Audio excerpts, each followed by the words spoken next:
Welcome back. This is Kristen on our journey through the Bible. So glad you're here with me.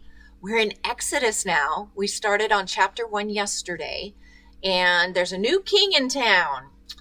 Egypt has a king who doesn't know of Joseph because Joseph and his generation has since passed. But he's starting to notice that the children of Israel are getting pretty mighty. They are just multiplying, and he's worried that if they chose to go against them, that they could have trouble because there's so many of them and they're just so plentiful over Egypt now. So he has gotten to the point where he has told them that any male children that they have to throw them in the river. They can keep their female children, but if they give birth to a son, they are to kill them. And they have also been assigned taskmasters, and they're pretty much slaves now, to where they are just being treated really harshly.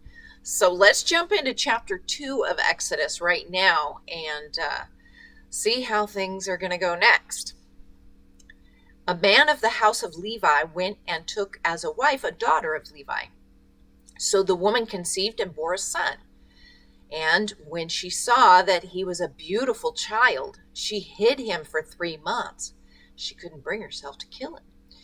But when she could no longer hide him, she took an ark of bulrushes for him, dabbed it with asphalt and pitch, put the child in it, and laid it in the reeds by the river's bank.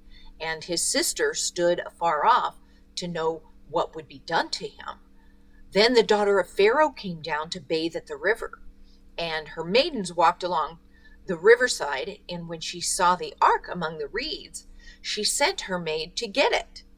And when she opened it, she saw the child, and behold, the baby wept. So she had compassion on him and said, "This is one of the Hebrews' children."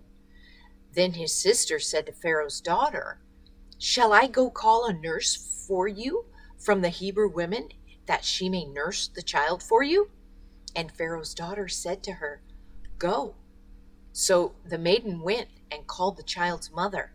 Then Pharaoh's daughter said to her, "Take this child away and nurse him for me, and I will give you your wages."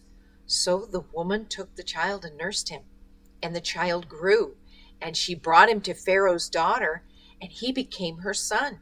So she called him his name Moses, saying, "Because I drew him out of the water." Now it came to pass in those days, when Moses was grown, that he went out to his brethren and looked at their burdens. And he saw an Egyptian beating a Hebrew, one of his brethren. So he looked this way and that way, and when he saw no one, he killed the Egyptian and hid him in the sand. And when he went out the second day, behold, 2 Hebrew men were fighting. And he said to one who did the wrong, "Why are you striking your companion?" Then he said, "Who made you a prince and judge over us? Do you intend to kill me as you killed the Egyptian?" So he had been seen. So Moses feared and said, "Surely this thing is known." When Pharaoh heard of this matter, he sought to kill Moses, but Moses fled from the face of Pharaoh and dwelt in the land of Midian, and he sat down by a well. Now the priest of Midian had 7 daughters, and they came and drew water, and they filled the troughs to water their flocks. Then the shepherds came and drove them away. But Moses stood up and helped them and watered their flock. When they came to Reuel, their father, he said, "How is it that you have come so soon today?" And they said, "An Egyptian delivered us from the hand of the shepherds, and he also drew enough water for us and watered the flock." So he said to his daughters, "And where is he? Why is it that you have left the man? Call him, and that he may eat bread."